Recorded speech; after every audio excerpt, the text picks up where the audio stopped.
Di dalam hati setiap orang ada sebuah mata air yang jernih.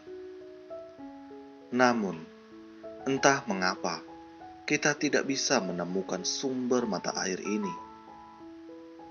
Karena itu, batin kita pun menjadi sangat kering.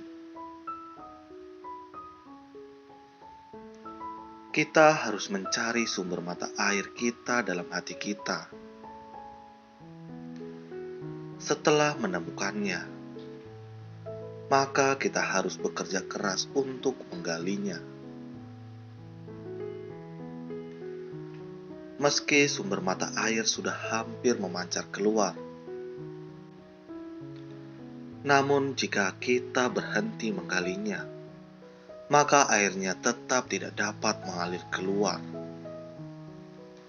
Karena itu, kita harus bekerja lebih keras. Karena mungkin saja yang menyumbat sumber mata air itu hanyalah sebongkah batu. Jika kita bisa memindahkan batu itu, maka air jernih yang memancar keluar itu bisa digunakan untuk membersihkan kekotoran batin kita. Saya pernah menceritakan kisah ini pada kalian.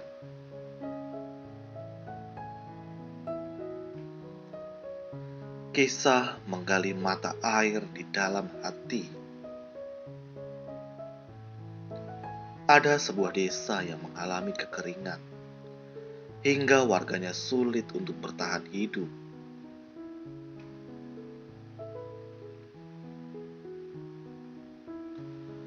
Suatu hari, ada seorang anak yang melihat orang-orang dewasa yang tengah menggali sumber mata air. Orang-orang dewasa itu sudah menggali sumur hingga sangat dalam. Anak itu pun dengan giat membantu di sana. Setelah menggali dalam jangka waktu yang panjang, para orang dewasa mulai menyerah karena tak kunjung juga menemukan mata air.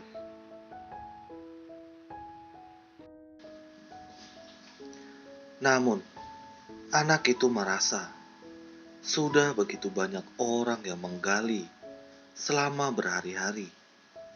Apakah mau menyerah begitu saja? Ya, para orang dewasa di sana sudah sangat kelelahan dan tidak percaya diri lagi. Lalu, mereka pun pergi. Anak itu kemudian masuk ke dalam sumur itu dan terus menggali hingga akhirnya dia melihat sebongkah batu. Batu itu sangat berat. Berhubung semua orang sudah pergi, anak kecil itu pun tidak mampu memindahkan batu tersebut. Karena sudah kelelahan, ia akhirnya berbaring untuk beristirahat. Saat hampir tertidur, dia bagaikan mendengar suara. Setelah didengar dengan seksama, ia merasa itu seperti suara aliran air.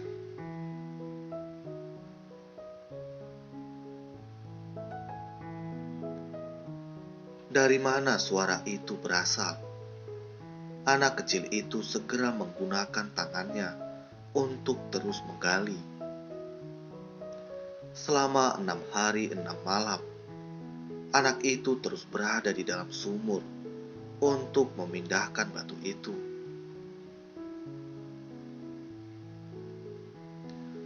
Setelah tanah di sekitar batu mulai longgar, ia berusaha sekuat tenaga untuk mendorong batu itu. Setelah batu itu bergeser, air mulai mengalir keluar. Anak kecil yang sudah kehabisan tenaga itu akhirnya jatuh pingsan. Air terus mengalir keluar perlahan-lahan hingga mengenangi sekeliling tubuh anak itu.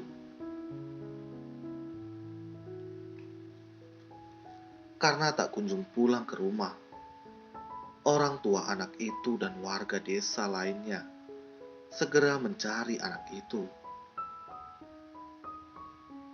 Namun, mereka tidak tahu jika anak itu ternyata ada di dalam sumur. Anak itu tiba-tiba siuman dan segera berteriak dengan sekuat tenaga, "Ada air!"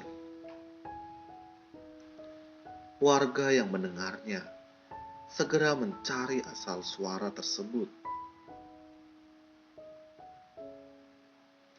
Saat melihat ke dalam sumur, mereka melihat di dalamnya ada air dan ada seorang anak kecil yang terperangkap di dalam sumur. Tetapi karena kelelahan, anak itu kembali jatuh pingsan.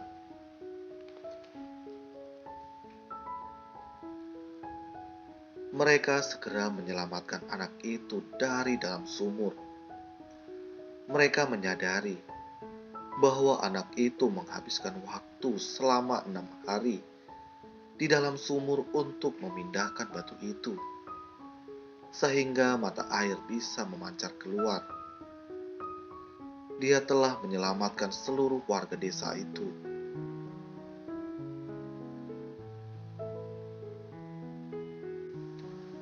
Ini hanyalah sebuah cerita. Setiap orang pasti ingin menggali sumber mata air di dalam hatinya. Saat sudah hampir menemukannya, mereka justru kehilangan kepercayaan diri dan pergi meninggalkan tempat itu.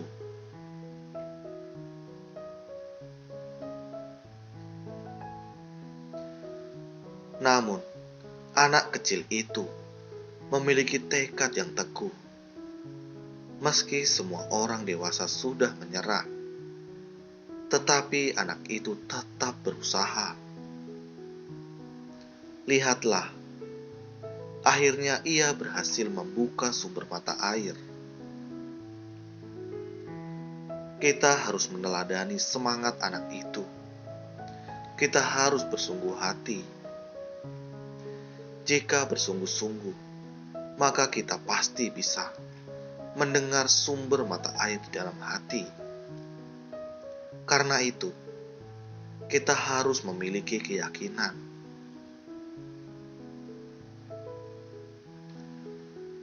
Kita kehilangan keyakinan karena tidak menggunakan cara yang tepat. Dengan cara yang tepat, keyakinan benar, dan ditambah dengan kerja keras, maka kita akan bisa mendengar sumber mata air di dalam hati kita.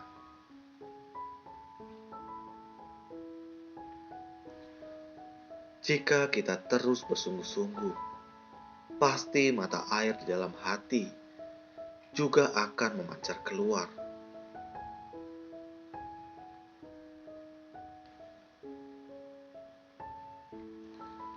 Pancaran mata air yang jernih bisa membersihkan kekotoran batin kita. Batin kita bagaikan sebidang cermin. Ia harus diseka dan dibersihkan. Cermin batin kita harus terus diseka hingga sangat bersih, agar ia dapat memantulkan segala sesuatu di dalam semesta dengan sangat jelas. Karena itu, kita harus bekerja keras untuk menggali sumber mata air. Ini sama seperti kita harus giat menjaga kebersihan cermin batin kita. Jika tidak, kita akan terbelenggu noda batin. Sesungguhnya, noda batin timbul dari diri kita sendiri. Kita sendirilah yang merintangi kehidupan kita.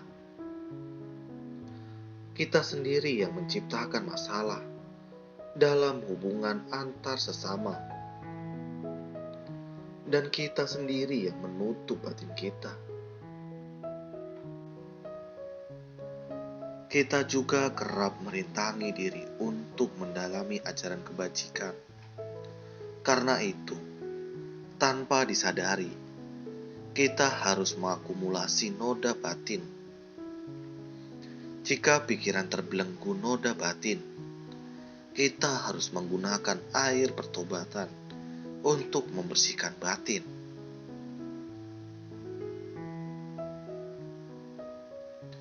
Kita harus bekerja keras untuk melenyapkan noda batin. Ini sama seperti anak yang memindahkan batu tadi. Setelah batunya digeser, mata air jernih pun bisa memancar keluar.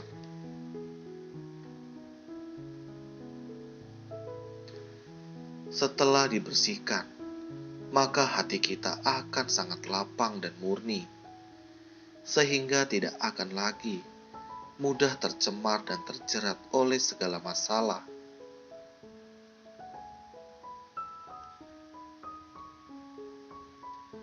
Kita harus memiliki hati yang murni, seperti anak yang berhasil memindahkan batu itu. Saya sering mengulas tentang pentingnya menyucikan hati manusia. Untuk itu, dibutuhkan pancaran mata air yang jernih untuk membersihkan kekotoran batin. Setelah kekotoran batin dibersihkan, maka secara alami, cermin batin kita akan menjadi sangat bersih, sehingga bisa memantulkan segala sesuatu tanpa halangan.